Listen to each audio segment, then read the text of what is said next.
ಭೀಮನಿಗೆ ಸಾಥನ್ನು ಕೊಟ್ಟಿದ್ದಾರೆ. ಆತ ಹೇಳಿದಂತೆ ಭೀಮನ್ನ ಆ ಒಂದು ಸ್ಥಳದಲ್ಲಿ ಗುಂಡಿಯನ್ನು ಅಗೆಯುವಂಥ ಪ್ರಕ್ರಿಯೆ ನಡೀತಿರುವಂಥದ್ದು. ಹಾಗಾಗಿ ಈ 11ರಲ್ಲಿ ಇಲ್ಲಿವರೆಗೂ ಕೂಡ ಒಂದು ಉತ್ಖನನ ಪ್ರಕ್ರಿಯೆಯನ್ನು ನಡೆಯಿತು. ಆ ಒಂದು ಸಂದರ್ಭದಲ್ಲಿ ಯಾವುದೇ ರೀತಿಯಾದಂತಹ ಒಂದು ಏನೊಂದು ಸಾಕ್ಷ್ಯ ಆಧಾರಗಳು ಸಿಕ್ಕಿಲ್ಲ ಅನ್ನುವಂಥ ಖಚಿತ ಮಾಹಿತಿ ಸಿಕ್ಕಿರುವಂಥದ್ದು. ಅಂದರೆ ಕಂಪ್ಲೀಟಾಗಿ 11ನೇ ಸ್ಪಾಟ್ ಏನಿದೆ ಅಲ್ಲಿ ಉತ್ಖನನ ಕಾರ್ಯ ಏನಿದೆ ಕಂಪ್ಲೀಟ್ ಆಗಿರುವಂಥದ್ದು. ಆದರೆ ಯಾವುದೇ ರೀತಿಯಾದಂಥ ಸಾಕ್ಷ್ಯ ಆಧಾರಗಳು ಸಿಕ್ಕಿಲ್ಲ. ಹಾಗಾಗಿ ಈಗ ಮಧ್ಯಾಹ್ನದ ಬಳಿಕ ಏನು ಊಟ ಮಾಡಿದ ಬಳಿಕ ಈಗ 12ನೇ ಸ್ಪಾಟ್ ಏನಿದೆ ಅಲ್ಲಿ ಉತ್ಖನನ ಕಾರ್ಯ ಆಗ್ತಿರುವಂಥದ್ದು. ಇದು ಲಾಸ್ಟ್ ಪಾಯಿಂಟ್. ಅಂದರೆ ಈ ಒಂದು ಬಂಗ್ಲಾಗುಡ್ಡ ಅನ್ನುವಂಥ ಪ್ರದೇಶ ಏನಿದೆ, ಈ ಒಂದು ಪ್ರದೇಶದಲ್ಲಿ ಒಟ್ಟು 12 ಮಾರ್ಕ್ಗಳನ್ನು 12 ಸ್ಪಾಟ್ಗಳನ್ನು ಮಾಡಿರುವಂಥದ್ದು. ಇನ್ನೊಂದು ಪಾಯಿಂಟನ್ನು ಮಾಡಿದರೆ ಅದು ಹೇಮಾವತಿ ಸ್ನಾನಘಟ್ಟ ಏನಿದೆ ಅದರಿಂದ ಪಕ್ಕದಲ್ಲಿ ಮಾಡಿರುವಂಥದ್ದು, ರಸ್ತೆ ಬದಿಯಲ್ಲೇ ಮಾಡಿರುವಂಥ ಸ್ಪಾಟ್ 13ನೇ ಸ್ಪಾಟ್. ಅದು ತುಂಬ ದೊಡ್ಡದಾದಂಥ ಸ್ಪಾಟು. ಸರಿಸುಮಾರು ಏನಿಲ್ಲ ಅಂತ ಹೇಳಿದರೆ ಸುಮಾರು ಒಂದು 50 × 50 ಅಂದರೆ 50 ಅಡಿಯಲ್ಲಿ ಇರುವಂಥ ಸ್ಪಾಟು. ಅದು ತುಂಬ ಇದೆ. ಅಲ್ಲಿ ಆ ವ್ಯಕ್ತಿ ಹೇಳಿದಂತೆ, ಆರೋಪ ಮಾಡಿದಂತೆ ಅನೇಕ ಹೆಣಗಳನ್ನು ಆ ಒಂದು ಸ್ಪಾಟಲ್ಲಿ ಹೂದಿದ್ದೇನೆ, ಎಲ್ಲೂ ಸಿಗಲಿಲ್ಲ ಅಂತ ಹೇಳಿದರೆ ಖಂಡಿತವಾಗಿ ಕೂಡ ಈ ಒಂದು ಸ್ಪಾಟ್ನಲ್ಲಿ ಹೆಣಗಳು ಅಥವಾ ಅಸ್ಥಿಪಂಜರ ಏನಿದೆ ಅಥವಾ ಮೂಳೆಗಳು, ಈ ಥರದ ಒಂದು ಅವಶೇಷಗಳು ಖಂಡಿತವಾಗಿ ಸಿಗುತ್ತೆ ಅನ್ನುವಂತಹ ಮಾಹಿತಿ ವಿಚಾರವನ್ನು ಭೀಮ ಹೇಳಿರೋದಾಗಿ ಗೊತ್ತಾಗಿದೆ. ಅಂದರೆ ಆ ಸ್ಪಾಟ್ ತುಂಬ, ಹಾಗಾಗಿ 13ನೇ ಸ್ಪಾಟ್ ಏನಿದೆ ತುಂಬ ಕುತೂಹಲವನ್ನು ಹುಟ್ಟಿಸಿರುವಂಥದ್ದು. ಯಾಕೆಂತ ಹೇಳಿದರೆ ಆ ವ್ಯಕ್ತಿ ಹೇಳಿರುವಂಥ ವಿಚಾರ ತುಂಬ ಗಂಭೀರವಾದಂಥ ವಿಚಾರ, ಹಾಗೆ ಆಘಾತಕಾರಿಯಾದಂಥ ವಿಚಾರ. ಅದು ಕೂಡ ಅದು ರಸ್ತೆಯ ಬದಿ ಅಂದರೆ ಪಕ್ಕದಲ್ಲೇ ಇರೋದ್ರಿಂದ ತುಂಬ ದೊಡ್ಡ ಮಟ್ಟದ ಹೈಪನ್ನು ಕ್ರಿಯೇಟ್ ಮಾಡಿದೆ ಅಂತ ಹೇಳಿದರೆ ತಪ್ಪಾಗಲಿಕ್ಕಿಲ್ಲ. ಈಗ ಸದ್ಯಕ್ಕೆ 11ನೇ ಸ್ಪಾಟ್ ಏನಿದೆ ಅಲ್ಲಿ ಉತ್ಖನನ ಕಾರ್ಯ ಮುಗಿದಿದೆ. 12ನೇ ಸ್ಪಾಟ್ನಲ್ಲಿ ಈಗ ಕಳೆದ ಒಂದು ಅರ್ಧ ಗಂಟೆಯಿಂದಲೂ ಕೂಡ ಏನೊಂದು ಉತ್ಖನನ ಕಾರ್ಯವನ್ನು ಮಾಡ್ತಿರುವಂಥದ್ದು. ಇನ್ನು ಮುಖ್ಯವಾಗಿ ನಾನು ಬೆಳಗ್ಗೆ ನಿಮಗೆ ಒಂದು ವಿಚಾರವನ್ನು ಹೇಳಿದ್ದೆ.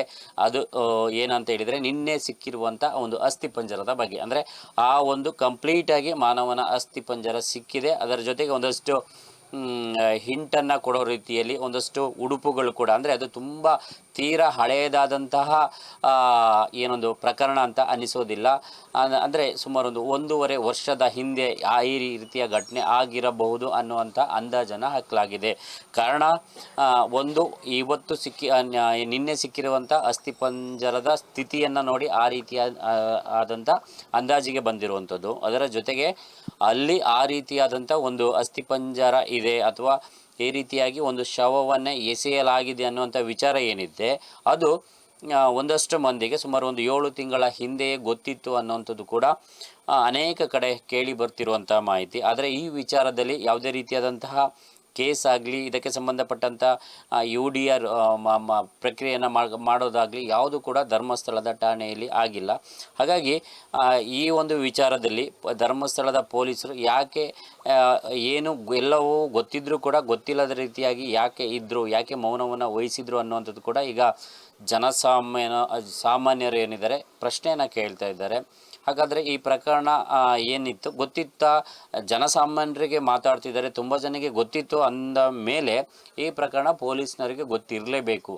ಹೀಗೆ ಗೊತ್ತಿದ್ದು ಕೂಡ ಯಾಕೆ ಈ ಪ್ರಕರಣದ ಒಂದು ಜಾಡನ್ನು ಹಿಡಿಯಲಿಕ್ಕೆ ಪೊಲೀಸ್ನವರು ಮುಂದಾಗಲಿಲ್ಲ?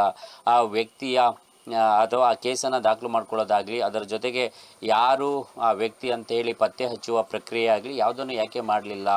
ಇದೇ ರೀತಿಯಾಗಿ ಏನೊಂದು ಅನೇಕ ಕೇಸುಗಳು ಕೂಡ ಇದೇ ರೀತಿಯಾಗಿ ಅಲ್ಲಿ ಬಂಗ್ಲಾಗುಡ್ಡ ಅನ್ನುವ ಪ್ರದೇಶ ಏನಿದೆ, ಅಂದರೆ ನಾನಿರುವಂಥ ಪ್ರದೇಶದಿಂದ ಇಲ್ಲೇ ಪಕ್ಕದಲ್ಲೇ ಇರುವಂಥ ಒಂದು ಫಾರೆಸ್ಟ್, ಇದನ್ನು ಬಂಗ್ಲಾಗುಡ್ಡ ಅಂತ ಹೇಳ್ತಾರೆ, ನಡೀತಾ ಇರುತ್ತಾ ಅನ್ನುವಂಥ ವಿಚಾರವನ್ನು ಕೂಡ ಜನಸಾಮಾನ್ಯರು ಈಗ ಪ್ರಶ್ನೆಯನ್ನು ಎತ್ತುತ್ತಿದ್ದಾರೆ.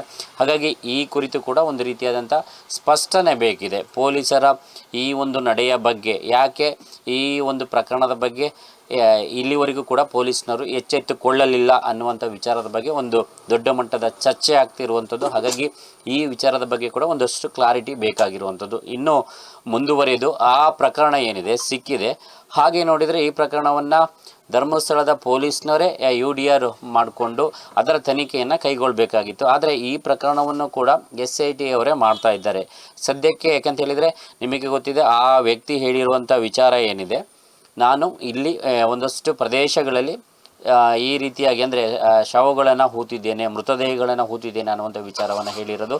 ಅದಕ್ಕೆ ಸಂಬಂಧಪಟ್ಟಂತೆ ಒಂದಷ್ಟು ಆರೋಪಗಳನ್ನು ಕೂಡ ಮಾಡಿರುವಂಥದ್ದು. ಆದರೆ ಇಲ್ಲಿ ಏನೊಂದು ನಿನ್ನೆ ಆ ಒಂದು ಅಸ್ಥಿಪಂಜರ ಬಂಗ್ಲಾಗುಡ್ಡದಲ್ಲಿ ಸಿಕ್ತು, ಅಲ್ಲಿ ಅಸ್ಥಿಪಂಜರ ಸಿಕ್ಕಿರೋದ್ರಿಂದ ಈ ಪ್ರಕರಣ ಏನಿದೆ ಇದು ಇಲ್ಲಿ ಈಗ ಆಲ್ರೆಡಿ SITಗೆ ಬರೋದಿಲ್ಲ, ಇದನ್ನು ಸಂಬಂಧಪಟ್ಟ ಪೊಲೀಸರೇ ನಡೆಸಬೇಕಿತ್ತು ಅನ್ನುವಂಥದ್ದು ಕೂಡ ಒಂದು ಕಡೆಯ ವಾದ ಅಥವಾ ಒಂದು ಕಡೆ ಬರ್ತಿರುವಂಥ ಚರ್ಚೆ. ಆದರೆ